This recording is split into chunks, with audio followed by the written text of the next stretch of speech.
The problems of resettlement are magnified by the fact that Zimbabwe's population is now the fastest growing in the world. That's why there was intense interest recently when a population census was taken. Final figures are not available, but it's believed that the estimated present population of 7.5 million has grown considerably already. That figure could more than double to 17 million by the year 2000. A major factor is the increase in life expectancy in Zimbabwe from 49 years in 1960 to 55 years in 1980. The death rate for infants has dropped by half to 12 per thousand.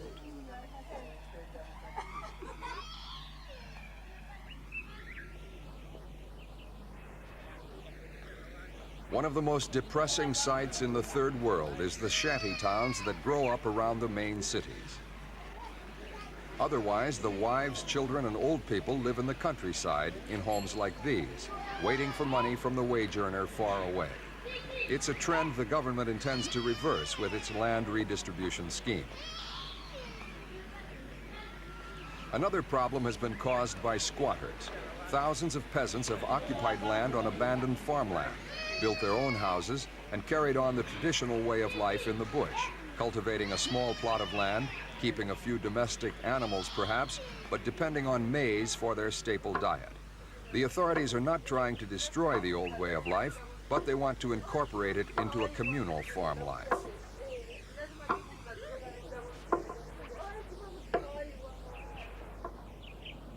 This is another white-owned commercial farm, well organized and well equipped.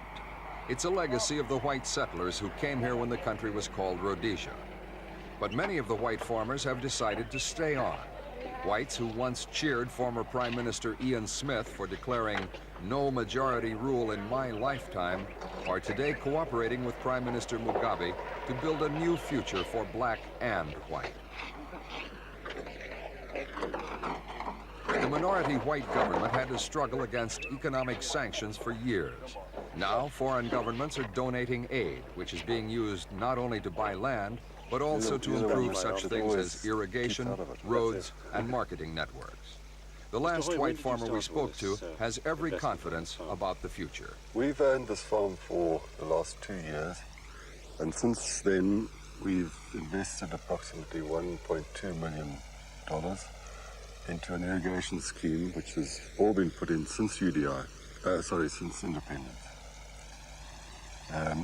We, as farmers, I think, have every confidence that the country should progress, probably at a slower rate than the European countries have. But I think that provided the infrastructure is maintained and the foreign investment comes into the country, and also the availability of machines, etc., we should progress reasonably well and be able to feed the people.